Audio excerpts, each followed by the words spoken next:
အာ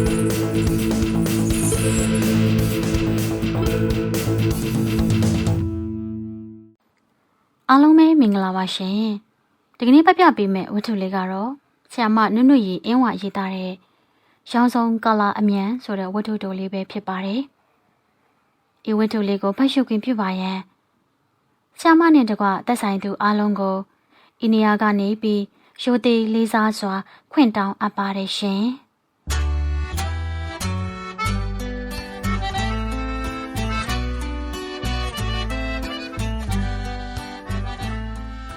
ရောင်စုံကာလာအမြန်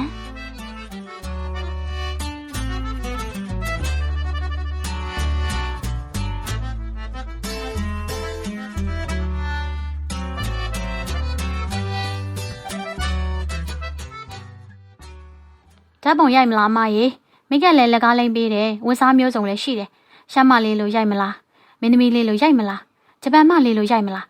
ဟောဒီမှာချိတ်ထားတဲ့ဓာတ်ပုံတွေကြည့်လိုက်လေဘယ်လောက်လှလဲဟောတာကနောက်ဆုံးပေါ်လင်္ကာဒီပဝတ်စုံနဲ့ရိုက်ထားတာအော်အကိုတို့ရောဖျားပွဲတော်ရောက်တော့ဓာတ်ပုံလေးတစ်ပုံလောက်ရိုက်သွားမှာပေါ့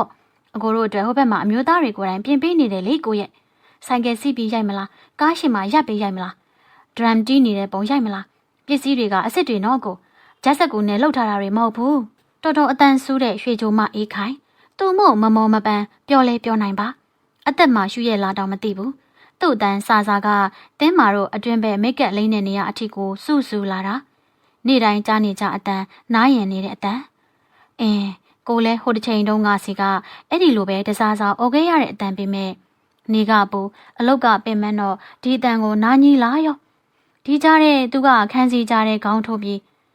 လင်္ကာဒီပနဲ့ရိုက်မယ်အမရေမင်းသမီးရိုက်မယ်အမရေနဲ့အားရပါရအော်ပေးတတ်သေးတယ်အဲ့လိုအခါမျိုးတင်းမာလက်ထက်ကမျက်ခုံးမွေးဆွဲတံဖြစ်ဖြစ်တိုးပတ်ပဝါဖြစ်ဖြစ်တုံငနေတန့်ငနေဖြစ်သွားတတ်တယ်မျက်ခုံးမွေးကနှစ်ထင်မောထောင်တက်လို့တက်မဲ့တူဝိုင်းဝိုင်းလေးကအရှိဖြစ်လို့ဖြစ်ဒီလောက်ဆူညမ်းနေတဲ့အတန်တွေကိုဖောက်သွားအောင်သူ့မို့အော်နိုင်ပါပြီဒီရွှေကြိုအလုံးနဲ့သူ့နဲ့လိုက်ပါတယ်ဒင်းကလေးကဒီလိုအော်နေရတာကိုပဲကျင့်နေနေတဲ့ဟာမလေးသူ့တက်တဲ့ရွှေကြိုဘဝမှာနေရခြင်းနေရကိစ္စမရှိဘူးလို့တောင်ဆိုထင်သေးတာပဲဘယ်လိုဟာမလေးလည်းမသိတင်းမာတို့တော့ကတော့ဒီရွှေကြိုဘဝကတဆင့်တက်ဖို့အရေးစူးစမ်းလိုက်ရတာရွှေကြိုဘဝကိုစိတ်ကုံလွန်းလို့ဒီလိုလေဒီနယ်လက်တက်ပုံဆိုင်တွေမှာတင်းမာတို့လိုမိန်းကလေးအလုပ်သမားတွေအတွက်အလုပ်ကိုအဆင့်တွေခွဲထားတယ်ပထမဆုံးအဆင့်အလုပ်ဝင်ချင်းစလုပ်ရတဲ့အလုပ်ကအခုအေးခိုင်တို့လိုရွှေကြိုပေါ့ဓာတ်ပုံဆိုင်ရဲ့မိန်းကလေးလုပ်တွေထဲမှာအနှိမ့်ဆုံးနဲ့အပင်ပန်းဆုံးအလုပ်ပေါ့ဓာတ်ပုံဆိုင်ရဲ့အပြင်ဘက်မှာတစ်ချိန်လုံးရပ်ပြီးဖျားပွဲတော်လာပရိသတ်ကိုပြရဝါစာစကားတွေနဲ့ဓာတ်ပုံရိုက်ဖို့ခေါ်ရတယ်ကြိုရတယ်ဒီလောက်ကကြည့်တော့တာတက်တာတယောက်နဲ့အင်မတန်ပင်ပန်းတဲ့အလုပ်မျက်နှာငယ်တဲ့အလုပ်ဓာတ်ပုံဆိုင်ရဲ့အပြင်ဘက်ခန်းမှာမနဲ့လဲမာပြီဆိုကြတဲ့ကခေါ်လိုက်ရကြိုလိုက်ရတာထိုင်ရတော့တယ်မှမရှိတာခေါ်ရတဲ့အလုပ်ကလည်းတဲမလွယ်ဘူးကိုနဲ့ဘယ်တော့မှမသိဘူးမမြင်ဘူးတဲ့သစိမ့်တရံဆိုင်ယောက်ျားမိန်းမတွေကိုအကိုရဲ့အမရဲ့ညီမရဲ့နဲ့တရင်တနည်းခေါ်ပြီးဓာတ်ပုံရိုက်ဖြစ်အောင်ပြောရတာဆိုင်ရှင်ကဘယ်လောက်တင်းတကယ်လည်းအလုပ်စရောပါဇက်ကဘယ်လို့မှထွက်မလာလို့တင်းမှာအလုပ်စဝင်စားကဆိုင်ရှင်အငေါ့ခံခဲ့ရသေးတယ်ဓာတ်ပုံရိုက်မလားအကိုရေအမရေလောက်သာလှုပ်တက်ရုံနဲ့ပြီးပလားဆိုတော့မပြီးသေးဘူးဒီနယ်လက်ဓာတ်ပုံဆိုင်တွေရဲ့အပြင်စင်အတိုင်းဆိုင်ရှိမျက်နှာစာမှာခင်းချင်းပြသထားတဲ့ဆိုင်ရှင်သမီးတွေကိုအမျိုးမျိုးအဝတ်စားအဆန်းပြားတွေနဲ့ရိုက်ပြီးအကောင်းဆုံးစေးသားတွေနဲ့ကူးထားတဲ့ဓာတ်ပုံတွေကိုပြပြီးဟောဒီလိုပုံလေးရိုက်လိုက်ပါလားအမရဲ့အမနဲ့ဆိုတိတ်လာမှာဟောဒီလိုစွန်းအုပ်လေးပိုက်ပြီးတော့ကောဘာညာပေါ့လေမရိုက်ချင်အောင်ဟောတပြောတတ်အောင်မ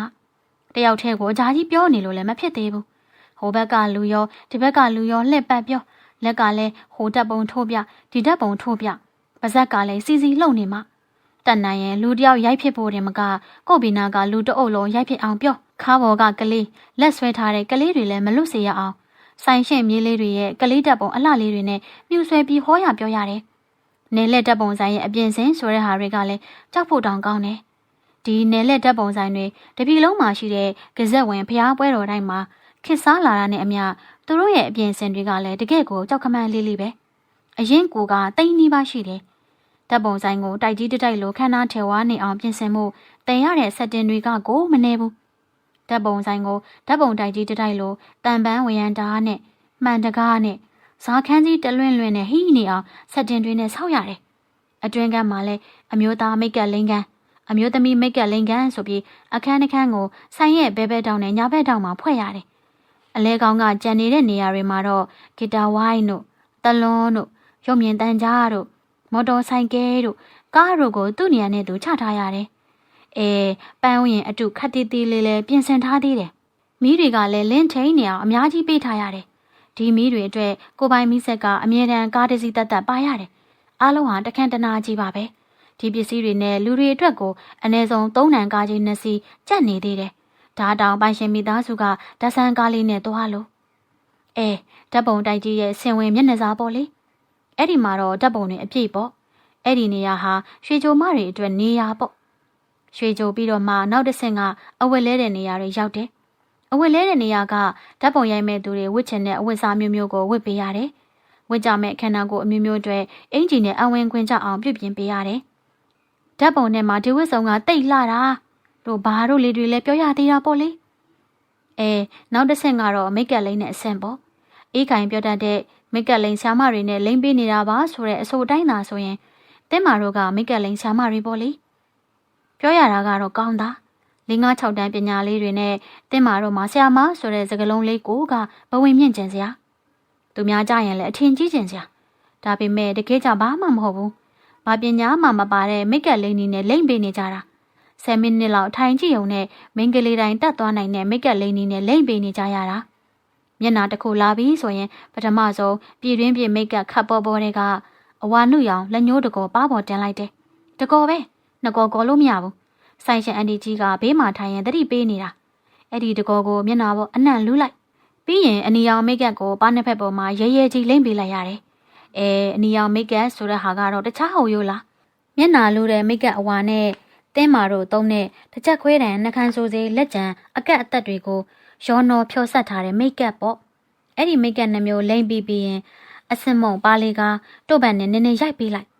နောက်ရဲရဲတောက်နေတဲ့အပေါ်စားနှခမ်းนี่ဆိုး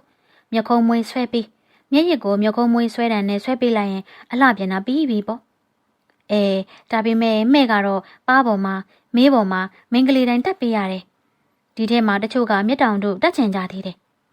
ဘယ်ဒီလောက်လူတွေအများကြီးတဲ့မျက်တောင်တို့အစုံတွေအများကြီးဘယ်ဝယ်ထားမလဲ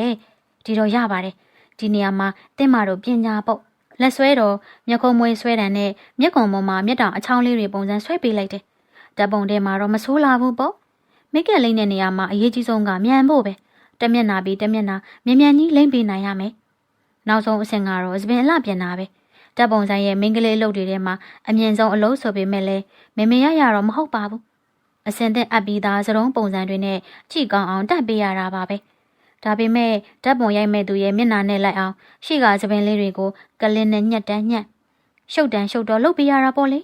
ဒီမှာလည်းမြန်ရမယ်ဟော့တရားပြီးရမယ်စရုံးပုံစံတွေမပြတ်မစီးအောင်လဲကင်တွေရတယ်ပေါ့လေဒီလိုသာအလုပ်တွေကိုအဆင့်တွေခွဲထားတာပါတင်မာတို့မှာနည်းနည်းတက်သားလို့တက်တာညာအဆင့်တက်အောင်ကြိုးစားရတာပါတင်မာတို့ရတဲ့လကတော့အတူတူပါပဲရွှေကြိုအိတ်ခိုင်လဲတရားပဲအဝတ်လဲပေးတဲ့မြမြဝင်းတို့တွေလဲတရားပဲတင်မာတို့မိတ်ကက်လိန်တွေလဲတရားပဲပြုံးမတို့သပင်ပြင်းတဲ့သူတွေလဲတရားပဲဒီတရားနဲ့ထမင်းလေးတော့နှစ်နက်ကျွေးတဲ့ပေါ့လေဘယ်လိုထမင်းမျိုးပဲဖြစ်ဖြစ်ထမင်းကျွေးတလတရားဆိုတဲ့အလုပ်ဟာတင်မာတို့လိုအေးခိုင်တို့လိုပညာမတတ်တဲ့ငွေမရှိတဲ့သူတွေအတွေ့အရာမအလုပ်ကြီးပဲ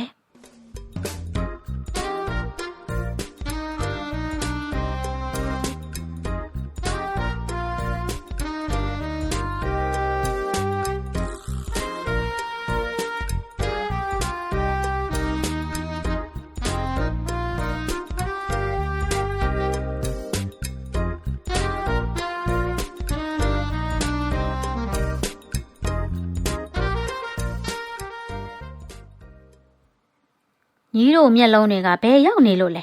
လူစီမဲ့ရက်တွေမို့မျက်စိလင်းလင်းထားလို့ငါပြောတာကိုနှစ်ယောက်လုံးဂယုမဆိုင်ဘူးမူဆွေရောမြမြဝင်ရောနှစ်ယောက်စလုံးအသုံးတစ်စက်မှမကြဘူးဝတ်ဆောင်ကအစ်စ်ကြီး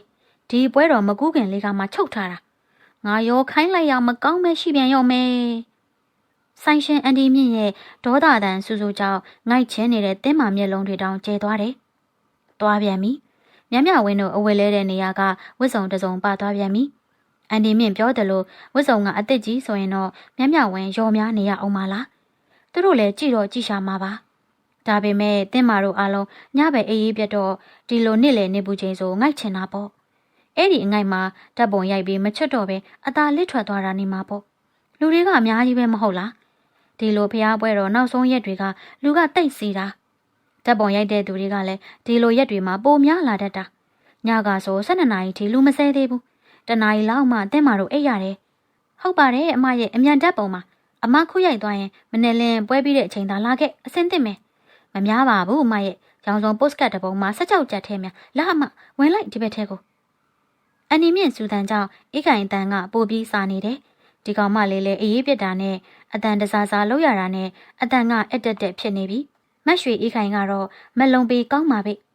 ဲခုရိုက်နောက်နေ့မနေ့ပွဲကြည့်ပြီးဆိုတဲ့မက်လုံးကြီးကြောင့်ပဲတင်းမာတို့ပို့ပြီးအေးအေးပြရတာဟုတ်တယ်လေအမှန်မှာကညတနာရီလောက်အိပ်ပြီးမနေ့6နာရီလောက်ထရရင်တော်သေးတာ6နာရီထိအိတ်ခွင်လဲတင်းမာတို့မှရှိတယ်ဒါပေမဲ့မတ်ရွှေအေးခိုင်တို့ချိန်တဲ့သူတွေကမနဲ့မလင်းသေးဘူးပွဲမပြီးသေးဘူးဓာတ်ပုံကိုမြင်ကျင်စောနဲ့မနဲ့4နာရီလောက်ဆိုဆိုင်ရှိမှရောက်နေကြပြီတကားပိတ်ထားတဲ့ဆိုင်ကိုခောက်လို့ခောက်အော်လို့အော်နဲ့တင်းမာတို့ဘယ်လိုအိပ်ပျော်တော့မှလဲနိုးတော့တာပေါ့သူတို့ခမများလဲဓာတ်ပုံလေးတပုံရိုက်ရမလွယ်ကြပါဘူးသူတို့ဆိုတာကဖျားပွဲတော်လားတောသူတောင်သားတွေလေဘယ်ဖျားပွဲတော်ဖြစ်ဖြစ်သူတို့ကအများဆုံးပဲသူတို့ရဲ့ဖျားပွဲတော်လားရည်ရွယ်ချက်ကမနဲ့ရောက်အောင်လာမယ်ပွဲတော်မှာသုံးဖို့ဆိုပြီးကုံယုံရှာထားတဲ့ပတ်စံတွေနဲ့ပွဲတော်ဇေဒန်နဲ့လဲပြီးလိုချင်တာဝယ်မယ်တစ်ခွက်ကိုပြား30ပဲပေးရတဲ့မုံးလက်ဆောင်ကိုတဆွတ်ဆွတ်တောက်လိုက်နေခင်းမှာပြတဲ့ရုပ်ရှင်တို့မျက်လှဲ့တို့စက်ကတ်တို့ကိုပြည့်ကြည့်လိုက်လုပ်မယ်နောက်ပြီးတင်းမာတို့ဓာတ်ပုံဆိုင်မှာဓာတ်ပုံရိုက်မယ်ရိုက်ပြီးရင်ညဇက်ပွဲကိုဓာတ်ပုံဆောင်ရင်ဝင်ကြည့်မယ်ဟောမနဲ့မလင်းသေးဘူးဓာတ်ပုံလိုချင်စောနဲ့စူညံလားကုန်ကြရောတင်းမာတို့နယ်လက်ဓာတ်ပုံဆိုင်တွေစားတာလည်းမပြောနဲ့သူတို့တွေအစွဲကကြောက်ဖို့တောင်ကောင်းနေပွဲတော်မှာဘာမှမလုပ်ရရင်နေဓာတ်ပုံကတော့ရိုက်ရမှမဖြစ်ဘူးရွာပြန်ဓာတ်ပုံမိတ်ကပ်နဲ့မှမျက်နှာပန်းလှတဲ့ဒါမှသူတို့ချင်းဓာတ်ပုံရိုက်ခဲ့တယ်ဆိုတာသိတာတဲ့ခုလဲကြည့်ဒီလောက်နေပူကြီးတဲ့ဆိုင်ရှိမှနေတဲ့လူအုပ်ကြီးမဟုတ်ဘူးဒီလိုနေ့လေနေပူချင်းမြို့သူမြို့သားတွေကပွဲတော်တွေဘဲလဲမလဲအိမ်ရိပ်မှာအေးနေသူနေဆိုင်ရိပ်မှာထိုင်ပြီးပွဲတော်လာတော့သူတောင်သားတွေကိုလျှော့စီဆိုပြီးပစ္စည်းတွေကိုအစွန်ထုတ်တဲ့သူကထုတ်ပေါ့သူတို့ခမများကတော့တစ်နှစ်လုံးရှာသမျှပွဲတော်မှာကုံအောင်တုံးမဟဲဆိုတဲ့အတွေ့နဲ့လာကြတာဘယ်သူကပဲဘယ်လိုမတရားအမြတ်ထုတ်သူတို့ခေါင်းငုံခံမှုအသင့်ပဲပါလာတဲ့ငွေကုန်ရင်ရွာပြန်ဖို့ပေါ့ဘာခက်လဲမပြန်ခင်မှာတော့ဖက်နှက်မပါတဲ့ခြေထောက်တွေနဲ့ဇက်ယုံပဲပြေးလိုက်ဆက်ကက်ယုံပဲပြေးလိုက်တင်းမာတို့ဓာတ်ပုံဆိုင်တွေပဲပြေးလိုက်နဲ့ပျော်မယ်လေသူတို့တိတ်ပျော်မယ်ဓာတ်ပုံဆိုင်အပြင်ဘက်ခန်းမှာဓာတ်ပုံတွေကိုပါဇက်ကြီးတွေဟာပြီးငေးလို့တကယ်တမ်းကျတော့သူတို့တွေလိုဟာမျိုးတွေဟာတင်းမာတို့ခေါ်ကြမလို့ပါဘူးပိုက်ဆံသာရှိအတွင်ကန်နဲ့စွတ်ခနဲ့ဝင်သွားတာဒါပေမဲ့ဆိုင်ရှင်ကတော့ဇွတ်ခေါ်ခိုင်းတာပဲတင်းမာရွှေကြိုဘွားတော်ကမှတ်မိသေးတယ်ဆိုင်ရှင်ကမဝင်တဲ့သူတွေဝင်အောင်ခေါ်ဆိုလို့ခေါ်တော့ဓာတ်ပုံတပုံပိုမပြည့်တတ်တဲ့ပတ်စံအနွမ်းတွေကိုဖြန့်ပြကြတယ်အဲ့လိုအခါမျိုးကြတင်းမာနှုတ်ဆွန်ရရောကိုချင်းစာမိရောဟုတ်တယ်လေငွေမရှိလို့ဖြစ်ချင်တာမဖြစ်ရမဖြစ်ချင်တာဖြစ်ရတာတင်းမာကိုရွေးပဲဥစ္စာဒီဓာတ်ပုံဆိုင်လို့ကိုတင်းမာစိတ်မပါပါဘူး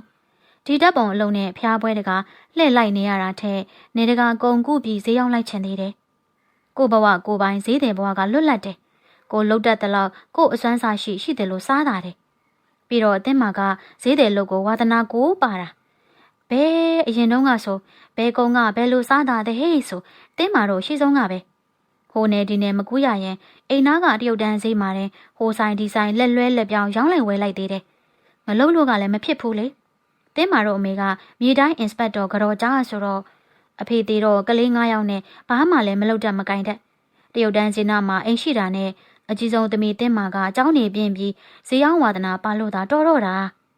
ာဒါပေမဲ့တင်းမာအယောင်းဝယ်လောဘကြီးမိတော့ပြဿနာတဲရောမော်လမြိုင်ဘက်ကိုတစ်ခေါက်လိုက်မိပါတယ်အဖမ်းခံရပြီးအရင်ပြုတ်တော့တာပဲငွေရှိမှအလုံးလုံးတတ်တဲ့တင်းမာနဲ့ဘာပညာမှတိတ်တက်စရာမလိုတဲ့ဒီဓာတ်ပုံဆိုင်အလုံးနဲ့တွေ့ပြီးတင်းမာပါလာရတာပဲလာကတရားကိုအသက်ရင်ပိုအောင်စုပေမဲ့တကယ်ကြမလွယ်ပြန်ဘူးအမေကသူ့အိမ်ဆိုင်လေးနဲ့မစားတော့ဘူးဆိုတော့ငွေပို့ရပြန်ရောဒီလိုနဲ့ပဲအလုံး20ကျော်ပြီးမိတ်ကပ်လိမ့်တဲ့နေရာသာရောက်လာရောတင်းမာမပြောသေးဘူးရွှေကြိုမအေးခိုင်တို့ကြပြန်တော့လဲတမျိုးရွှေကြိုဘွားကိုပြောတဲ့ ပျော်မှာပေါ့ကမာလေးကငယ်လဲငယ်သေးတယ်မိသားစုနဲ့လည်းမခွဲပဲအတူနေရတာကိုအေးခိုင်တို့မိကဒီဆိုင်မှာထမင်းချက်လေအေးခိုင်အထက်အကိုတွေကလည်းအမျိုးသားအလှပြင်ဘက်မှာသူတို့မိသားစုလိုက်ရောက်လာရတာကလည်းဒီလိုသူတို့တအိမ်လုံးနေကနေပြီးပြောင်းလာကြတော့ဒီဆိုင်ကလည်းထောင်မလို့လုံနေရနဲ့တွားတွေ့တော့မိသားစုလိုက်အားရဝမ်းသာပါလာကြတာတလွန်ပေါ်မှာထိုင်းနေတဲ့မိဖုရားကြီးရဲ့ဝတ်စားတွေကတော့တောက်ပြောင်ပါရဲ့ဒါပေမဲ့ရာဇအိမ်တွေကတော့တစ်ဆက်လေးမှမရှိပါလားမျက်နာကငိုတော့မလို့မဲ့တော့မလို့နဲ့မိဖုရားကြီးမိမောင်းတွေကိုကြောက်နေတာလေတင်းမာလက်ချက်မိကန်နီနီရဲရဲတွေနဲ့သူ့သားနဲ့ကလည်းဘယ်လို့မှမအပ်ဆက်လာဘူးသူ့ဘေးနာကသားတော်ကလည်းနှာရီတရှုံရှုံမျက်လုံးကလေးကလေးနဲ့သူ့ဝတ်ထားတဲ့အင်ဂျီလက်ကိုချိန်မွကြည့်နေပြန်ပြီဒုက္ခပါပဲအနီမြင့်မြင်ရင်တက်ပုံရိုက်ဖို့ပြင်ဆင်ပေးရတဲ့အေးခင်တော့ဆုခံရပြန်အောင်မယ်အဲ့ဒီမိဖုရားသားမိချွေးတွေတန်တွေတစိုးစိုးခံနှောင်းကြီးရွက်လို့တင်းမာတို့ရှေ့ဝင်လာခဲ့ပြီးကျုပ်တို့သားမိဖုရားနဲ့သားတော်ပုံရိုက်မယ်တော့ရလားလို့မေးတော့ကများတင်းမာဘေးကမိထွေးလေးကမအောင်နိုင်မအီးနိုင်တဟားရေလိုက်တာဟဲ့ထွေးလေးဆိုပြီးလက်မောင်းကိုပိတ်ရိုက်လိုက်ရတယ်ထွေးလေးရတာကိုနားမလဲသလိုကြည့်နေတဲ့မိဖုရားလောင်းကိုလာဆိုပြီးမိကလိမ့်ပေးလိုက်ရတယ်တင်းမာတို့ကဘာပြောရမှာလဲရေစရာလည်းမလိုပါဘူးနော်နေလောင်တန်နဲ့ဆင်းရဲတဲ့တန်ကြောင့်မဲတဲညှိုးနှမ်းနေတဲ့ယုံနဲ့သူဟာလည်းမိမတယောက်ပဲလေမိဖုရားဆိုတာကလည်းမိမတယောက်ပဲဥစ္စာသူ့မှာလည်းစိတ်ကူးရင်ပိုင်ခွင့်ရှိတာပေါ့အဲ့ဒီဓာတ်ပုံလေးရရင်ရွာပြန်လန်းနေပူပူမှာခံတောင်းကြီးကိုခေါင်းမော်ရွက်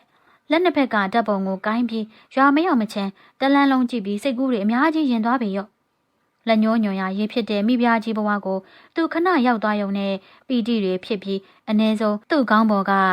သူ့ခြေဘဝကအပူတော့တက်တာတာပေါ့လေအစတုန်းကအလုံးဝင်ကစတုန်းကတော့တင်းမှလဲထွေးလေးလိုပဲအစင်မပြေလာတဲ့တောသူတောင်သားတွေကိုကြည့်ပြီးရေးရတာအမော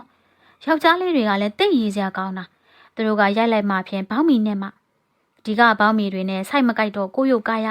ကပတ်ပတ်လို့မရတာတို့အရက်ကပို့ပြီးဘောင်းမီကမြေကြီးပေါ်ပုံကျနေတာတို့နဲ့ရိုက်တာပဲမော်တော်ဆိုင်ကယ်ပေါ်မှာကားပြီးမှတစ်မျိုးဂီတာကန်ရင်အိတ်တင်းရင်ကတဖုံးဘယ်လို့မှလည်းသူတို့နဲ့အချိုးမပြေတော့တိတ်ရည်စရာကောင်းနေတော့တာပေါ့တခါတော့ကများမှတ်မိသေးတယ်ဂျပန်မလိုရိုက်တဲ့မိန်းမတယောက်ကိုဂျပန်ကီမိုနိုဆိုပြီးတင်းမာတို့ကလည်းတိတာမဟုတ်ဘူးရှောက်ဝစ်ပေးချီပေးတုတ်ပေးလိုက်ကြတာပြင်ဆင်ပြီးလို့ဓာတ်ပုံရိုက်တဲ့နေရာသွားဖို့လဲလို့ရောဂျပန်မှလမ်းလျှောက်လို့မရတော့ဘူးပြဿနာပဲနောက်ဆုံးမတက်နိုင်ဘူးဓာတ်ပုံရိုက်တဲ့နေရာစီကိုဂျပန်မှထန့်ထုတ်ရတော့တယ်တောသူမှအပြိုမလေးတွေကလည်းရိုက်လိုက်ရင်မျက်မှန်းနဲ့ဆလင်းပဲလွယ်ပြီးမှရိုက်ချင်ကြတာရိုက်မဲ့နေရာကကားပေးမှကြည့်ပဲနောက်မှတင်းနေအောင်ထုံထားတဲ့စတုံးကိုဖြည့်ပြီးမြို့သူတွေလိုဖားရလေးဖြစ်အောင်လုပ်ပေးပါလို့လဲတွင်တွင်ခိုင်းနေကြသေးတယ်ဘောဝဲဆုံးကြတော့10နှစ်12နှစ်ရွယ်ကလေးတွေကိုတွင်တွင်ရိုက်ပေးတတ်ကြတယ်မိကြီးတော့ကြောင်းမထားတော့တဲ့ကလေးတွေကောင်းကြရောတကယ်တော့ဘယ်လို့မှအချိုးမပြေတဲ့သူတို့တွေကိုကြည့်ရတာရည်စရာကြီးပေါ့ဒါပေမဲ့တင်းမာဒီမှာကြားလာတော့သူတို့တွေနဲ့အထီတွေများလာတော့ဘောင်းမီရှင်ထဲမှာရိုက်ချင်ကြတဲ့သူတွေဟာတကယ်တော့တခါမှဘောင်းမီရှင်မဝက်ဘူးသူတွေသူတို့အချိန်နေသူတို့ဝင်ငွေတွေကလည်းဘယ်လို့မှဘောင်းမီတထဲမဝယ်နိုင်တဲ့သူတွေဆိုတာတွေ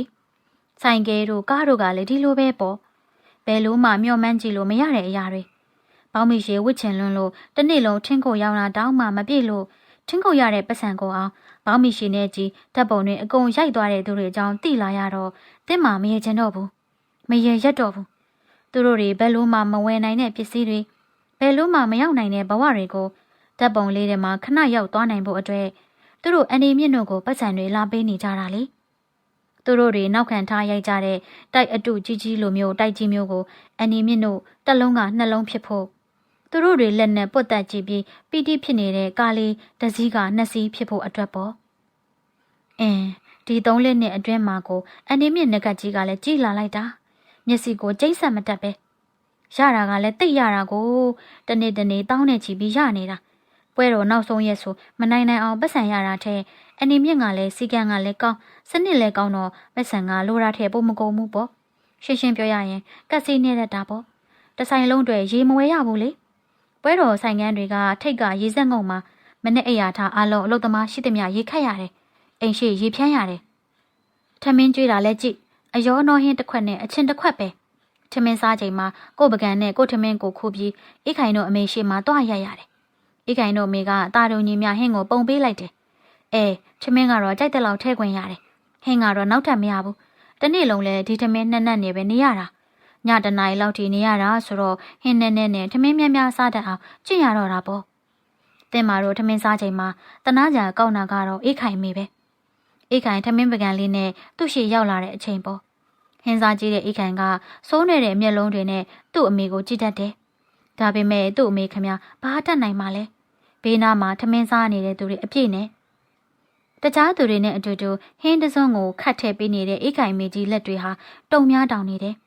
အေးခိုင်ကတော့ကလေးသားသားဆိုတော့တိတိကြီးနဲ့နှကန်းဆူတာပဲအေးခိုင်မေခမတော့ထမင်းစားကြလို့အေးခိုင်လာပြီဆိုရင်မျက်နာကမကောင်းရှာတော့ဘူးဒါတောင်မှတနက်တလင်ဟင်းမလောက်ရင်အေးခိုင်မေခမရှင့်သားသမီးတွေကိုခို့ကြွေနေသလားဆိုပြီးအန်ဒီမြင့်အဆွဆွဲခံရရှာသေးတယ်သူတို့အကြောင်းတွေ့ရင်အရေးတွေဘိုက်ကစားလာပြန်ပြီဒါပေမဲ့ညနေစာကတော်တော်လိုသေးတယ်မှောင်မှစားရမှာအပြင်ထွက်တခုခုစားဖို့ကလည်းမလွယ်ဘူးမလွယ်တာထက်ပတ်စံအပိုးကုန်ပါတယ်လေအောင့်လိုက်ပါအောင်မယ်အမနှစ်ချက်လောက်တော့ရှော့လိုက်ပါအမရဲ့ရွာပြန်မွေစိုးကြိုက်ရကြီးရဲ့ကျုံမှာပတ်စံမပြည့်တတ်လို့ပါတကယ်ပါနော်အမယောခက်နေပေါ့ပဲဓာတ်ပုံတပုံပုံမပြည့်တတ်တဲ့စက်တန်14ရွယ်ဖြန့်ပြနေတဲ့ကောင်မလေးကိုကြည့်ပြီးတင်းမှာဘာလို့ရမှန်းမသိဘူးမိတ်ကပ်တွေကလည်းလိမ့်ပြီးနေပြီသူကသူ့မှာရှိတဲ့ပတ်စံကိုတခါတည်းပေးသွားချင်တာနဲ့တူရဲ့ဒါပေမဲ့တင်းမာကဘာတတ်နိုင်မှလဲမိတ်ကပ်ရဲရဲလေးနဲ့ကာနာမှာရိုက်ချင်ရှာတဲ့ကောင်မလေးကိုရှိများရှိရင်တင်းမာအလကားတောင်ရိုက်ပေးချင်ပါတယ်ဒါပေမဲ့ကို့အကြောင်းလဲကိုသာပဲသိပါတယ်အမားတို့ကဆိုင်ရှင်မဟုတ်ဘူးညီမလေးရဲ့ဒါပေမဲ့ဆိုင်ရှင်ပြောလေရမှာမဟုတ်ဘူးမရှိသေးရင်နောက်နေ့မှလာရိုက်နော်သွားမိတ်ကပ်လိမ့်ပြီးဓာတ်ပုံရိုက်မသွားရင်အမားတို့ကောင်မလာလိုက်မယ်ညီမရေကောင်မလေးကတွန့်ဆုံနဲ့ထွက်သွားတယ်ဟူးစိတ်များမောပါရဲ့ဒီနေ့လူတွေကြလွန်းလို့လက်တွေအန်သေးပြီးမလှုပ်ချင်အောင်ပင်ပန်းတာကတစ်မျိုးအေးရေးပြက်လို့အိတ်ငိုက်ချင်တာကတစ်မျိုးနဲ့မိတ်ကပ်လိမ့်မဲ့သူမလာခင်လေးမှာမျက်လုံးတွေကိုခဏဖြစ်မိတ်ထားရတယ်ဒီထဲမှာမိထွေးကတမအမနဲ့လက်ကိုဇွတ်လာတို့နေတယ်ဘာလဲဟဲ့နင်ကလည်းငါအိတ်ချင်လို့တော့ပါဆိုမဟုတ်ပါဘူးမရဲ့အမမယုံရင်ဟိုမှာကြည့်လိုက်မျက်လုံးကျဲသွားမယ်မမှုဆွေငိုက်နေလိုက်တာရီစရာအေးရီညီကတော့ရီးသားနေထွေးလေးကတော့တကယ်မလွယ်တဲ့ကောင်မလေးရီစရာပဲရှားနေတယ်မူဆွေတို့ကရီစရာကောင်းအောင်ကိုငိုက်နေလိုက်တာဘယ်ချိန်နောက်ကနေအန်ဒီမြင့်လက်ဝါးလာတာနဲ့မိမယ်မသိဘူးဒီကောင်မမူဆွေငိုက်တော့မှာပေါ့ထွေးလေးရဲ့ညကသူလွမ်းပွဲဖွဲ့ပြီးငိုးနေတာမပြီးနိုင်ဘူးကြားနေရတာတော့ငါမယ်မအိတ်နိုင်ဘူးလိုမှအိတ်ရတာနောက်ကျရတာအထဲကိုခေါင်းနဲ့ကိုမူးနေရပဲမူဆွေကညအိတ်ရဝင်ဆိုကြိတ်ပြီးငိုတတ်တဲ့သူယောက်ျားကိုလွမ်းလို့လေသူ့ယောက်ျားကတခြားတပ်ပုံဆိုင်ဒီဇိုင်းကအမျိုးသားအလှပြင်ဘက်မှာကြိုက်တုံးကတော့ဒီဇိုင်းထဲမှာလင်းရင်ကြိုက်ကြတာပဲဒါပေမဲ့ဒီဇိုင်းတွေမှာကစကန်လောက်ထားတယ်အိမ်အောင်တဲ့ဆိုလက်မခံဘူးလူပြိုအပြိုဒါမှမဟုတ်အိမ်အောင်ရှိရင်လည်းဒီဇိုင်းထဲမှာမနေရဘူးဒီစီကန်မလုပ်လို့လည်းမဖြစ်ဘူးလေအိတ်ဆရာနေရာမှမရှိတာအိမ်အောင်တဲ့တွေဆိုတော့တာသမီတွေကလာအောင်မယ်ဘွဲတော်ရဲ့9ရက်ကိုလမ်းဘေးမှာဖြစ်တယ်လို့စောက်ထားရတဲ့ဆိုင်မှာဘယ်မလဲနေရခုတော့အတင်းမာတို့အိမ်ရတာညဓာတ်ပုံရိုက်တဲ့လူကုံလို့ပစ္စည်းတွေဘေးကပ်ပြီးရင်မြေကြီးပေါ်မှာပဲဖြာတွေစောင်းနေခင်းပြီးယောက်ျားလေးတစ်ချမ်းမိန်းကလေးတစ်ချမ်းအိတ်ကြရတာလှုပ်ရှားအလုပ်ကလည်းဒါပဲရှိတော့မူဆွေတို့မှဒီလိုပဲနေကြရတာပဲမူဆွေတို့ကိုကြည့်ပြီးမူဆွေလိုအဝယ်လဲတဲ့နေရာကမြဝင်းတို့အတွဲတောင်ယူကြဖို့နေ့ရက်ရွေးနေတာဘယ်လောက်ကြာပြီလဲမြဝင်းကလည်းဓာတ်ပုံကူးဆေးတဲ့ကောင်လေးနဲ့ကြိုက်နေကြတာအနီမြင့်တို့ကတော့တိဟန်တူပါရဲ့ဒါပေမဲ့သူတို့ကလည်းဘာပြောကြလို့လဲဆိုင်စီကန်အတိုင်းပေါ့ဒီတော့မြဝင်းတို့မှာအတူနေဖို့တခြားအလုပ်တစ်ခုမတွေ့သေးသေး၍နေပေအောင်တော့ပေါ့ထွေးလေးကတော့မူဆွေဘက်ကိုတကြည့်တယ်ကြည့်နေရင်ကတဟီရဲနေတော့တာပဲမပြီးနိုင်ဘူးဟဲ့မရက်သေးဘူးလားထွေးလေးဘလို့ဖြစ်နေရလဲညီမမှုဆွေကိုရီတာမဟုတ်ပါဘူးမရဲ့ထွေးလေးညကအိမ်မက်ပြီးအိတ်မပြောတာကိုသတိရလို့ပါထွေးလေးလည်းညကအိတ်မပြောဘူးမရဲ့ထွေးလေးနာကိုမိတ်ကက်လိမ့်နဲ့ကိုမြမောင်ကြီးဝင်လာလို့တဲ့လန့်ပြီးအိတ်မပြောတော့ဘူးထွေးလေးကိုအယူမလို့သာဆိုလိုက်ရတယ်တနာသွားမိတယ်သူလေးကတင်းမာတို့နဲ့အိနီနာချင်းအသက်ကလည်း18နှစ်တောင်ပြည့်ရှာသေးတာမဟုတ်ဘူးဒီထဲရောက်တာလည်းတိတ်ကြသေးတာမဟုတ်တာညအိပ်ရတာပဲစိတ်လုံးရှားပါမလဲစိတ်ကမလုံးကြုံတော့အိမ်မက်ကတောက်မဲ့မြောက်မဲ့ပေါ့တင်းမာတို့တုန်းကလည်းဒီလိုပဲညအိပ်ရဝင်ပြီဆိုဘယ်တော့ပဲပင်မညအိပ်မပြောဘူးဘယ်အိပ်ပြောပါမလဲကိုနဲ့မလန်းမကန့်မှာကယောက်ျားတွေရှိနေတာကို ကင်မရာခုံတွေစက်တင်ခုံတွေကြားကထားပြီးအဝတ်တွေကာထားပေမဲ့ဘယ်လိုမှစိတ်မလုံးဘူးဒီကြတဲ့မိကလည်းအလင်းထွန်းထားတာဘယ်လောက်ပူအိုက်တင်းမာတော့အမြဲတမ်းစောင့်နေချုံပြီးအိတ်ကြရတာပဲဖြစ်ကြတဲ့ဆန်ဖွဲ့ထားတဲ့မိတ်ကပ်ခန်းတွေမှာကပိုင်ရှင်မိသားစုတွေအိတ်တယ်လေသူတို့လည်းသူတို့တိုက်ထဲကအိတ်ရလောက်တော့မကောင်းဘူးပေါ့ခုတော့လေတင်းမာတို့ကအကျင့်ဖြစ်သွားပါပြီအမျိုးသားတွေနဲ့လည်းမောင်လိုနှမလိုရင်းနေသွားပြီဆိုတော့အိတ်ပြောတတ်သွားပြီပေါ့ထွေးလေးကတော့ကြားမှမကြသေးတာကိုထွေးလေးတို့မိကမုံဆိုးမငယ်ငယ်လေးလှတယ်ထွေးလေးအရွယ်မရောက်တယောက်မှယောက်ျားထန့်ယူတယ်ထွေးလေးပထွေးကယုံအကူနည်းနည်းလည်းတောက်တတ်တယ်အဲ့ဒီတော့သူ့အမေနဲ့ဈေးကူရောင်းရင်လည်းဖြစ်နေတဲ့ထွေးလေးဟာအမေနဲ့မနေတာတော့ပဲတင်းမာတို့ထဲရောက်လာရတာပေါ့ဒီထွေးလေးကလည်းအေးခိုင်လို့ပဲဘယ်လောက်ရဘယ်လောက်ပင်မပြောတဲ့ပထွေးမျက်နှာမမြင်ရပြီးရောတဲ့လူတကိုစိတ်တမျိုးပေါ်လေတင်းမာကတော့ခုလက်ထဲမှာသာ400ရှိလိုက်စမ်းဈေးရောက်မို့ကဆုံဆိုင်ပြေးမှာထွေးလေးတို့အေးခိုင်တို့လိုပဲပြောတဲ့သူတယောက်ရှိသေးတယ်စပင်အလှပြင်းနဲ့ပြုံးမပေါ့သူ့ယောဂါကတမျိုးနာမည်ရင်းမပြုံးကနေပြုံးမဗျူတီပါလာဆိုတဲ့စိတ်ကူးရင်ဆိုင်ဖို့ချိတ်ရကသူ့နာမည်ကိုပြုံးမလို့ပြောင်းတော့တာပဲသူ့ဝါသနာကလည်းကြောက်ဖို့ကောင်းတယ်မိတ်ကက်လိန်နာစပင်အလှပြင်းနာအင်ဂျီလုံးကြီးဖက်ရှင်ထရန်နာသူတိတ်ဝါသနာပါတယ်အပြိုပေါက်လောက်ကလေးကစပင်ကိုအမျိုးမျိုးလှုပ်ကြည့်စိတ်ကူးထဲမှာအင်ဂျီလုံးကြီးအယောင်နဲ့တွဲကြည့်နေတဲ့သူအရွယ်ရောက်တဲ့ခေတ်မှာဗျူတီပါလာဆိုတာတွေကလည်းတိတ်ခစ်စားလာတာဆိုတော့သူပိုယူတော့တာပေါ့ဒါပေမဲ့ပြုံးမတို့ကဆင်းရဲတယ်အလှပြင်တင်နန်းတက်ဖို့ငွေနဲ့ဗျူတီပါလာဖွင့်ဖို့ငွေတွေကိုဘယ်ကရမှာလဲဗျူတီပါလာဖွင့်ဖို့မပြောနဲ့တင်နန်းတက်ဖို့ငွေတောင်ပြုံးမတို့မတက်နိုင်ဘူးပြုံးမတို့အဖေနဲ့မိကမူလာတန်းပြဆရာနဲ့ဆရာမတဲ့ဒီလကလေးနဲ့ကလေးက6ယောက်ပြုံးမကအကြီးဆုံးနောက်ပြီးပြုံးမကဆရာသမီးသားဆိုတယ်ကျောင်းဆောင်ကိုလုံးဝစိတ်မဝင်စားဘူးအလှပြင်ဆိုင်မဲဖွင့်ခြင်းနဲ့ဖြစ်ကလည်းမဖြစ်နိုင်ဖြစ်နေတော့ဒီတက်ပုံဆိုင်အလုံးနဲ့အဝင်ခွင်ကြဖြစ်ပြီးလိုက်လာတော့တာပဲ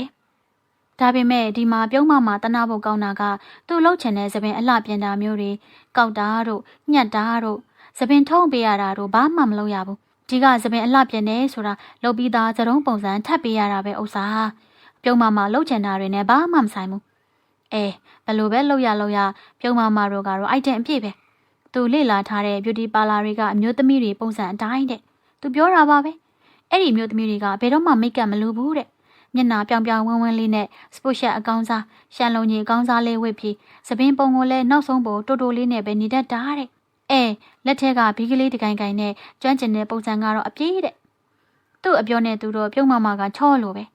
သူကအဲ့ဒီပုံစံတိုင်းအပြည့်နေတယ်သပင်ကိုအတူညက်ပါရဲ့သူ့မျက်နှာနဲ့မလိုက်ဘူးသူ့မျက်နှာပြောင်ကလည်းအစီရွေးတပြောင်နဲ့ဟိုမိမတွေလိုဝင့်ပါမနေဘူးစပို့ရှက်ကိုလည်းမချွတ်တန်ဝစ်ပေမဲ့အကောင်စားတော့မဟုတ်ဘူးလုံကြီးကလည်းရှန်စင်ပါတိတ်ပေါ့ဘီလေးကတော့ကင်တယ်ဘယ်အချိန်မှမချဘူးသူဟာနဲ့သူတော့အဟုတ်သပင်ပြင်ဖို့သတုံးတူတက်ဖို့သူ့ပဲများလွတ်လိုက်ပလားဆိုလာပါဘာပုံညက်မလဲဘာပုံထုံးမလဲတန်းပြောတာပဲဆိုင်နာမဆိုင်နာအပထားလေလောက်ပြီးဗျူတီပါလာမပုံစံအပြည့်နဲ့ရှေကသပင်တွေကိုရှုပ်လို့ရှုပ်ညက်တန်ညက်လောက်တော့တာပဲနင်းနဲ့တိလိုက်ပါလားဒါမှလှသွားမယ်နော်ဆိုပြီးကကြီးလေးနဲ့တိလိုက်ကြိုက်လိုက်ချင်တာလဲအလွန်တခါတလေသပင်ဖားရချခြင်းနဲ့တောသူကောင်းမလေးတွေကိုဆွဲတရားဟောပြီးသပင်တွေဖြတ်ပစ်လေတာသူ့မှာဟုတ်လို့ဒါပေမဲ့သူတခုတော်တာကလောက်တာကိုင်းတာမျက်နဲ့ပြင်လက်ကလည်းကောင်းတယ်ဘယ်မျက်နာကိုဘယ်လိုစရုံးမျိုးဘယ်လိုသပင်ပုံမျိုးဆိုတာသူသိသိတယ်တေချာသာတင်လိုက်ရင်ပြုံးမတကယ့်ကိုနာမည်ကြီးသွားနိုင်တယ်နောက်ပြီးပြုံးမကသပင်နဲ့မဟုတ်ဘူးမိတ်ကပ်လိမ့်တဲ့နေရာလဲသူပါတာပဲသူ့နေရာမဟုတ်ပေမဲ့ဝင်လိမ့်ပေးတာပဲလိမ့်နာကလည်းတည်တတ်တယ်ဟော့တယောက်လည်းပြီးတယ်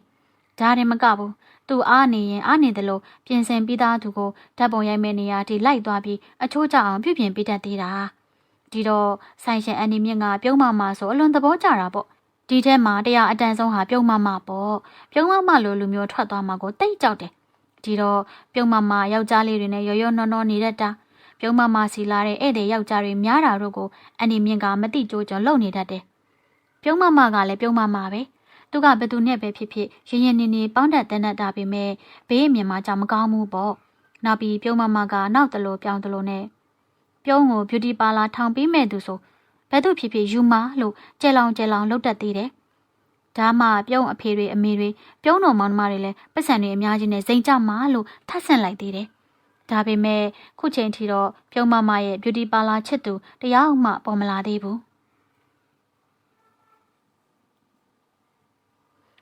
ဒီပြဿနာမျိုးဟာတကယ်တော့အဆန်းတကျမဟုတ်ပါဘူးဆွေမတော်မျိုးမဆက်တဲ့မိန်းကလေးယောက်ျားလေးပြိုရွယ်သူတွေဟာနေ့စဉ်တွေ့ကြတော့လဲနီးစပ်သွားမှာပဲပေါ့ကြုံလဲကြုံခဲ့ဘူးသားနဲ့အနည်းမြင့်ဒေါသတအားဖြစ်နေတယ်အေးလီဖြစ်မှာပေါ့ဖြစ်တဲ့ယောက်ျားလေးကသူ့တို့အရင်ခောက်ကိုတစ်ဖက်မိန်းကလေးကသူ့အလုပ်သမားသူဖြစ်တော့မှာပေါ့သူ့တို့တင်မောင်ဝင်းကဘွဲရပြီးသားဘွဲ့တလုံးနဲ့ရောင်ချာဖြစ်နေတဲ့သူ့တို့ကိုကင်မရာကင်ခိုင်းပြီးအနည်းမြင့်ကခေါ်လာတာတင်မောင်ဝင်းကချောတယ်ငယ်လဲငယ်သေးတယ်အလုပ်လဲရိုသေးတယ်အေးဘာထူးလဲအေးခင်လေးကလည်းချောတာပဲငယ်တာပဲအလုပ်လဲရိုသေးတာပဲရှေ့သွားနောက်လဲညီသားလို့တင်းမှာမစီမဆိုင်သဘောကျမိနေသေးတယ်အနီမြင့်ကတော့ခါခါတီးတီးအေးခင်အမေလင်ငယ်နောက်လိုက်ပြေးတယ်ဆိုတဲ့အချက်ကိုပဲထပ်တလဲလဲပြောနေတာပဲဘက်နေမဟုတ်တာသူ့အမေလင်ငယ်ယူတန်းအေးခင်ကယူมาတဲ့လားအေးခင်တို့ကအောက်ဘက်ကမြို့တစ်မြို့ကပဲအဲ့ဒီမြို့မှာတင်းမာတို့ပွဲတော်ဆိုင်ဖွင့်တော့မှသူလိုက်လာတာသူတို့မောင်နှမတွေငယ်ငယ်လေးမှသူ့အမေလိုက်ပြေးတာတဲ့အဲ့ဒီကလေးကသူ့ဖေလဲရစ်ထုတ်ကြီးဖြစ်သွားပြီးအေးခင်တို့မောင်နှမ၃ယောက်ကိုဘွားရီဘိုးရီတွေအတော်ရီခေါ်မွေးစားတဲ့အေးခင်ကအဖိုးဘွားနဲ့နေရင်အဖိုးဘွားဆုံးတော့စိတ်ပြက်ပြက်နဲ့ဒီထဲလိုက်လာတာအရင်ကတင်းမာတို့နဲ့အတူတူမိတ်ကက်လိမ့်တာပဲနောက်အေးခင်ကချောချောတွတ်တွတ်လေးနဲ့ဓာတ်ပုံရိုက်မဲ့အနေအထားမျိုးစုံကိုပြပေးတယ်လောက်ပြတတ်တာနဲ့ဓာတ်ပုံရိုက်တဲ့နေရာမှာအပြင်ဆင်းဆိုပြီးထားလိုက်တာတင်မောင်ဝင်းကဓာတ်ပုံရိုက်တဲ့သူဆိုတော့တွေ့ကြတော့တာပေါ့အနီမြင့်ကတော့ဓာတ်ပုံရိုက်တဲ့သူတွေကြားမှာတော့မရှောင်ဘူးဖြစ်တောင်နဲ့တင်မောင်ဝင်းနဲ့အေးအေးခင်တို့ကလည်းအလောက်သားလုံနေကြရတယ်မျက်နှာငယ်လေးတွေနဲ့အနီမြင့်ကတော့သူ့ဆိုင်မှာဒါမျိုးမရဘူးတဲ့အခုချိန်ကစပြီးဆိုင်တွင်အချင်းချင်းရေးစားထားရင်ထုတ်ပြမဲတဲ့ဒါစီကန်းပဲတဲ့သူ့သွေးကိုထီလို့ချက်ချင်းရေးဆွဲလိုက်တဲ့စီကန်းကြီးကလည်းကောင်းလိုက်တာဒီပုံဆိုအေးအေးခင်အထုတ်ခံရတော့မယ်သိကြတယ်အနီမြင့်တို့အတွက်တော့ရှင်လိန်ပြန်လူမရှားပါဘူးတဲ့ကပဲတယောက်ဆင်းရင်တယောက်လာလိုက်ပေါ့လှုပ်ချင်ကြတဲ့သူတွေကတပုံကြီးအကြောင်းမျိုးမျိုးတွေကြောင့်ဒီထဲကိုဝင်လာကြမဲ့သူတွေကအများကြီးအနီမြင့်တို့ဘာမှုမလဲအယုတ်လိုနေတတ်တဲ့အနီမြင့်ယောက်ျားလေးထွန်းကဒီနေရာမှာတော့ကလေးတွေတနာလို့နဲ့တူရဲ့ဝင်ပြောနေသေးတယ်အနီမြင့်ကလည်းပြက်တယ်ရှင့်တူမဟုတ်တော့မနာဘူးတဲ့ဒါလောက်ဖြစ်ရင်ရှင့်တူနဲ့ပေးစားလိုက်တဲ့လေးထွန်းလဲထုံးစံတိုင်းငြိမ်သွားတော့တာပေါ့တစ်ဆက်တည်းဆိုင်မန်နေဂျာသူ့မောင်ဝမ်းခွဲတို့ဓာတ်ပုံရိုက်တဲ့တခြားတူတူဝမ်းခွဲတို့ကိုလည်းတတိပေးလိုက်သေးတယ်တင်မောင်ဝင်းနဲ့အေးအေးခင်မျက်နှာလေးတွေကြည့်ပြီးတင်းမာရင်ထဲကမြောက်ပေးနေမိတယ်တင်မောင်ဝင်းကဘွဲရပြီးသားပဲဟဲ့ဘာဖြစ်လဲဖြက်ပြေးကြပါလားအလုပ်လည်းတစ်ခုခုတော့ရအောင်ရှာပေါ့ဒါပေမဲ့တင်မောင်ဝင်းကြည်ရတာ ADA နဲ့ပြတ်သားမဲ့ပုံမရှိပါဘူးသူ့တော်စကားနားထောင်မဲ့ပုံပါထင်းတဲ့အတိုင်းပါပဲနောက်တနေ့အေးအေးခင်အိပ်ရလဲရတော့တာပဲတင်မောင်ဝင်းကိုတော့မြင်ကိုမမြင်ရတော့ဘူးတင်မောင်တို့ကိုနှုတ်ဆက်ရင်အေးအေးခင်မျက်ရည်တွေဝိုင်းလို့အနီမြင့်ကဒီလအတွက်လက100နဲ့လမ်းစီပေးတဲ့နောက်နေ့ရက်ဆိုဒီပွဲတော်ကပြီးတော့မယ်လေနောက်ပွဲလိုက်ကြမလို့တော့ဘူးပေါ့အေးအေးခင်ထွက်သွားပြီးခဏကြာတော့ပြုံးမကလာတဲ့ပြီးဟိုကြည့်ဒီကြည့်နဲ့ဘိုက်ကိုလက်နဲ့ဝိုင်းပြတယ်ပြီးတော့လေတံလေးနဲ့အေးခင်မှာဒါနဲ့ဆိုတဲ့မျက်စွာဖျားရည်တင်းမာလန့်သွားတယ်မဟုတ်ပါစေနဲ့အေးခင်လေးကြီးပြုံးမပြောတယ်လို့မဟုတ်ပါစေနဲ့အမရေဟောဒီမှာဘွားဝဲဆောင်အေးခိုင်တန်းကအော်ရင်ဝင်သွားတယ်ပွဲတော်လဲပြီးရောအေးခိုင်လဲအတန်ပျောက်တော့မယ်ဒါဖြစ်နေကြဖုံထိုးနေပူမှာတအားနှင်းအော်တာကိုအတန်ဝင်စားပြုတ်နေတာလဲမဖြုံသေးဘူးဖြစ်ညစ်အော်နေတော့သူ့စီတော့သူသိတယ်ထင်မရဲ့နောက်ပွဲမီသူ့အတန်ပြန်စားလာမှာပဲနောက်တစ်မျိုးအကူလမ်းမှာစိတ်တွင်တောက်ပြီးတလန်းလုံးအိတ်တော့မှာပဲအေးခိုင်တွန့်ပို့လိုက်တဲ့ဘွဲဝက်စုံနဲ့ရိုက်မဲ့ကလေးက9နှစ်သားလောက်ပဲရှိသေးတာမအိတ်လုံးကြီးကိုဆွဲပြီးတရှုံရှုံငိုးနေတယ်တင်းမာနာကိုခေါ်လို့မရဘူးမျက်နာမှာကကြီးချောင်းနေဗရဘွားနှာရည်တွေဗရဘွားနဲ့ဘေးနာမှာအသင့်ထားတဲ့ပလတ်စတစ်ရေပုံးလေးနဲ့အဝတ်ကိုရေဆွတ်ပြီးကလေးမေကိုရော့ဒါနဲ့ကလေးမျက်နှာတန့်ရှင်းလိုက်အောင်လို့ပြေးတာကိုရတယ်တဲ့ဟောသူ့ဖြင့်ထမိန်အောင်နာနဲ့မော့ဆန်းဆိုပြီးတုတ်ပြစ်နေလိုက်တာကလေးမျက်နှာတစ်ခုလုံးပဲ့တောင်ပဲ့သွားနိုင်လောက်တယ်ကလေးကိုချော့မော့မိတ်ကပ်လင်းပြီးလူကလည်းနည်းနည်းရှင်းတာနဲ့အဝတ်လဲတဲ့မြမြဝင်းတာတင်းမှာလိုက်ပို့ရတယ်မြမြဝင်းကိုလည်းကူရအောင်လေမူဆွေကအေးအေးခင်နေရာမှာခဏသွားလုပ်ပေးရတာအေးအေးခင်နေရာကိုအနီမြင့်ကအပြိုတွေမထားတော့ဘူးဆိုတဲ့သဘောနဲ့တူရဲ့ကလေးကိုဝတ်စုံနဲ့အဆင်ပြေအောင်ဝိုင်းလုပ်ပေးနေရင်ကမြမြဝင်းကရုတ်တရက်တင်းမာကိုခုကလေးကနှုတ်ဆက်ထားမယ်နော်တဲ့ရင်ထဲထိတ်ကနေဖြစ်သွားပြီးရီးစားထားတဲ့လူတွေအလုတ်ထုတ်ပြမယ်ဆိုတဲ့အနီမြင့်စီကံကိုသွားတတိယလိုက်တယ်မြမြဝင်းကိုအနီမြင့်ကအလုတ်ထုတ်လိုက်တာလားမဟုတ်ပါဘူးတင်းမာရဲ့သူ့စီကံကငါတို့နဲ့မဆိုင်ပါဘူးခုကငါတို့နှစ်ယောက်လုံးထွက်မှာငါတို့ယူကြတော့မလို့ ဟဲကောင်းတာပေါ့လို့တင်းမှာအားရဝမ်းသာအော်မိတယ်ဟုတ်တယ်လေကောင်းတယ်ဒီလိုတတ်တရှိမှာပေါ့ဒါပေမဲ့မြဝင်မျက်နာကတော့တိတ်မသားဘူးနင်ကကောင်းနေတင်းမှာရဲ့ငါတို့မှရွာပြန်ပြီးအလုပ်ပြန်ရှာရမှာငါတို့ရွာကနင်သိတဲ့အတိုင်းလဲမပိုင်ရင်ဘာမှလုပ်စရာရှိတာမဟုတ်ဘူးကြော်တင်တို့ရွာကလည်းဒီလိုပဲသူတို့ကလည်းလဲပိုင်ရှိတာမဟုတ်ဘူးစရင်ငါလုပ်တော့လဲဒီလကနဲ့အတူတူပဲတရားပဲရတာဒါပေမဲ့ဒါကတက်တာတာပေါ့ဟာသူပြောတာလဲမှန်တော့မှန်ပါရဲ့ဒါပေမဲ့ဒီလုပ်ပဲတွေ့ကပ်နေကြပြီးယူကြပြန်ရင်လဲမူဆွေတို့လိုပဲတယောက်တစ်ခွဲစီနေကြရမှာပဲပွဲတော်တွေကုန်သွားပြီးမိုးများတဲ့တလားလောက်နားရမှပဲအတူနေကြရမှာနောက်တစ်နှစ်ပတ်လုံးသူတကွဲကိုတကွဲနေကြပဲအောင်တော့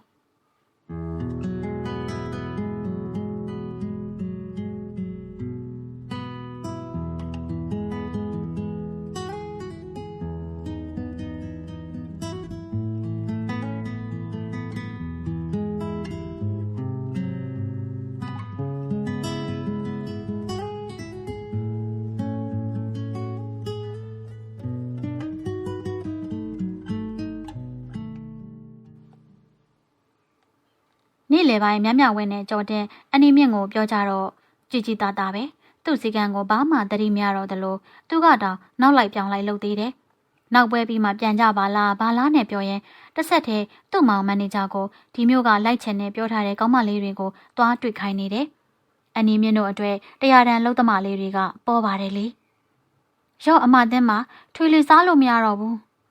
ဟောမတ်ရွှေထွေလီထမင်းစားရင်ဘာဖြစ်ပါလိမ့်သူ့ကိုတာဟင်းကိုတင်းမာပကံနဲ့လှမ်းထည့်ပြီးစားပြီးသားထမင်းတွေထသွန်ပစ်နေတယ်။ဟဲ့နင်ဘာဖြစ်လို့လဲထွေးလေး။ဘာဖြစ်မှန်းမသိဘူး။ထွေးလေးနေမကောင်းချင်တယ်လို့ကြီး။လာစမ်းဆိုပြီးကိုစန်းကြည့်တော့နှွေးတိတိနဲ့မနေ့ညကအိတ်ခန်ဒီမှာဆိုင်နောက်ကအိမ်ကရေရင်းမှာပျော့ပြီးရေသွားချိုးတာမှားတာနေမှာပဲ။ဒီနေ့ကပွဲတော်ပြီးတဲ့နေ့ဆိုတော့လူကတိတ်မလာတော့ဘူး။ဆက်တင်တွေတောင်ဖြုတ်နေပြီ။ကော့ပစ္စည်းလေးတွေတိတ်ရင်ဆဲရင်နဲ့လူကလည်းပါတော့ဟိုနာသွားစကားပြောလိုက်နဲ့ဒီနာသွားစကားပြောလိုက်နဲ့ထွေးလေးကိုတတိမထားမိဘူးထမင်းစားချိန်ကြောင်မှဆုံးတော့တာဒီကောင်မလေးကလည်းကလေးလိုပဲကို့အပ်ထဲလိုက်တော့ကို့တာဝန်ကြီးလိုပဲမဖြစ်ဘူးကိုကနွေးနွေးပေမဲ့ဆရာမောင်တထုပ်တော့ဝေးတိုက်ထားအောင်မကိုကအရင်ကောက်ခွဲထားအောင်မဒီဆိုင်စည်းကမ်းအကြောင်းသူလဲတည်တာနဲ့မိထွေးလေးဟာအင်မတန်ပေါ့တယ်နေတိုင်းမကောင်းတာစိတ်ကူတာနဲ့ပတ်သက်ရင်ဆိုင်ကတာဝန်မယူဘူးလေအကြီးကြီးဖြားတေးသေးပဲဖြားကိုဘဝနဲ့ကိုပဲလာကတရားနဲ့ထမင်းနှစ်နက်ကလွဲလို့တခြားတာဝန်ဘာမှမရှိဘူးဟိုတမြန်နှစ်ကလှတဲ့အဖြစ်ကိုကြုံပြီးကလေးကတင်းမာကတော့ကိုကျမကြီးကိုကြိုးဆိုင်တယ်အဲ့ဒီတော့ကထွေးလေးဒီထဲမရောက်သေးဘူးခုလိုပဲနေသိပ်ပူတဲ့အချိန်ကြီးပဲအေးမိပြီလားအေးပတ်တာလားမသိဘူးလှတင်ဖြားတယ်ဒီလိုပဲအေးပြက်လို့ထုံထိုင်းတိုင်းဖြစ်နေတာလို့ဘာလို့နဲ့နေတယ်ပြီးတော့လှတင်ကကက်စီနဲ့မှကော်တရာမှပိုက်ဆံ၅ပြားထွက်မှတိတ်မလောက်ကြောက်တာသူ့လာကတရားလေးပွန်းမှပဲ့မှာကိုတိတ်စိုးရင်တတ်တာဒီတော့ဆေးဝယ်မတော့ဘူးဒီတိုင်းကြီးနေတယ်ကော်ဖီဝယ်မတော့ဆန်ပြုတ်ဝယ်မတော့ပဲထမင်းမယ်စားတယ်အိုးနောက်နေကြတော့ပူလိုက်တဲ့ကိုတွေဖြားလိုက်တာလဲတုံးမယ်နေကင်းကြီးမှာနေကလည်းပူဓာတ်ပုံရိုက်တဲ့သူတွေကလည်းတအားများအိတ်ဆရာနေရာကလည်းမရှိနဲ့မိတ်ကက်တောင်ကမှာမိပြီးညီးနေရတယ်အနေမြင့်ကတော့လာကြည့်ပြီးညီပတ်စံနဲ့မျောမနေနဲ့ညနေကျဆေးသွားထိုးလို့ပဲလာပြောတယ်ဟိုကောင်မလှတင်ကလည်းတက်တာတယ်နဲ့ကြိတ်ခံတယ်ဟိုးနောက်နေ့လောက်နေတော့ညကြီးမှာကြောင်ကရန်းတွေပြော့ပြီးတတိလက်သွားလိုက်တာလင်အားကြီးမှာအသက်ပါသွားတာပဲတခါတည်းလှတင်တို့အိမ်ကိုအကြောင်းကြားအဲ့ဒီမျိုးမှာတင်ကိစ္စပြီးလိုက်ရတော့တာပေါ့ဟောပြောရင်ဆိုရင်ဟိုကောင်မလေးတောင်းသွားခွေးနေပြီထမင်းမြန်စားပြီးဆရာမောင်သွားဝင်လိုက်အောင်မကားတွေထွက်ဖို့အသင့်ဖြစ်နေပြီရှေ့ဆုံးမှာကအန်နီမြင့်တို့စီးတဲ့ဓာတ်ဆန်ကအနီလေးတင်မောင်ဝင်းကမောင်းတဲ့နေရာမှာငိုင်လေးထိုင်လို့ဘေးကအန်နီမြင့်ယောက်ျားလေးထွန်းနောက်ခန်းမှာကအန်နီမြင့်နဲ့သူ့မောင်တွေသူ့တူတွေသူတို့နောက်မှာတင်းမာတို့မိန်းကလေးတွေနဲ့ပစ္စည်းတွေနဲ့နောက်ကဆက်တင်ပစ္စည်းတွေနဲ့ယောက်ျားလေးတွေအဲ့ဒီနောက်မှာမီးစက်တင်နဲ့အထုပ်ဘိုးတွေကိုစီနဲ့ကားဂိတ်ကိုသွားမဲ့ကြော်တင်တဲ့မြဝင်းကိုအားလုံးဝိုင်းနှုတ်ဆက်နေကြတယ်တင်းမာတို့ကားကြီးတွေကအမိုးမပါလို့နေပြော့တဲ့အချိန်ထွက်တာတောင်အညာနေ3နာရီဆိုတော့အတော်ပူသေးတယ်ကားထွက်ရင်တော့လေးနဲ့နေလို့ကောင်းပါရဲ့ဒီမျိုးကနေခေါ်လာတဲ့အလုသမားအစ်စ်ကောင်းမလေး2ယောက်ကတော့ပစ္စည်းတက်တာတွေဆက်တင်ပစ္စည်းမညီမညာတွေထဲမှာအတွေ့အကြုံမရှိသေးတော့ရှုံမဲလေးတွေထိုင်လို့ဟောရွှေကြိုမအေးခိုင်တို့ကတော့သူ့အမေပေါင်ကိုခေါင်းအောင်လို့အိတ်ဖို့ပြင်းနေပြီ ပြုံးမမကတော့မျက်ခမောင်နဲ့နေကမျက်မှန်အပြာတက်တဲ့ပြီးကားရှည်ပိုင်းမှာတမောမောနဲ့ကားထွက်ရင်မြို့ထဲမှာတွေ့သည်များနှုတ်ဆက်လက်ပြအောင်မယ်လေဒါသူ့ထုံးစံမူဆွေကတော့တခြားသူတွေလိုအိတ်ဖို့နေရရှားမရသေးပဲမြမြဝင်းတို့ထွက်သွားတဲ့ဘက်ကိုလိုက်ငေးနေတယ်သူလည်းမြမြဝင်းတို့လိုတက်တီမွေးဖို့ကြမ်းနေပြီလားမသိကားတွေစထွက်ပြီးခဏကျမှပဲအန်နီမြင့်တို့ကားလေးကအဝေးကြီးရောက်သွားတယ်တင်းမာတို့ကားတွေကတက်အီတက်လိမ့်လိမ့်နဲ့ကားမထွက်ခင်ကတည်းကတက်အိတ်နေတဲ့ထွေးလေးရဲ့မျက်နှာလေးကတနာကြလေချွေးတွေတီးနေတဲ့ထွေးလေးနှစ်ဖူးလေးကိုအသာအုပ်ကင်ထားရင်တော်ပါသေးရဲ့လို့အောက်မေ့ရတယ်ဆရာမောင်နဲ့တင်ကိစ္စပြီးသွားလို့ဒါပေမဲ့ဟိုပွဲတော်ရောက်ရင်တော့နောက်တစ်ထုပ်လောက်ထပ်တိုက်ရအောင်မယ်လက်မှာခီးပန်းနာနဲ့ဘာနဲ့ထပ်ဖြားနေမှဆိုရတယ်ထွေးလေးကိုကြည့်နေလို့မပြီးသေးဘူးကိုဟာကိုလည်းနေကောင်းအောင်အားရှိအောင်အချိန်ရတော့အိတ်အောင်မှာဟိုပွဲတော်ကဖက်နှက်မပါတဲ့တင်းမာတို့မိတ်ဆွေကြီးတွေကိုမိတ်ကအလှလိမ့်ချယ်ပေးဖို့အတွက်တင်းမာနေကောင်းမှုအားရှိဖို့လိုတယ်လေနုနုရီအင်းဝတပင်မဂ္ဂဇင်းဇူလိုင်လ1985ခုနှစ်နားဆင်အားပေးခဲ့ကြတဲ့သူအားလုံးကိုကျေးဇူးအများကြီးတင်ပါတယ်ရှင်ဘေးကင်းကျန်းမာကြည်ရွှင်ကြပါစေရှင်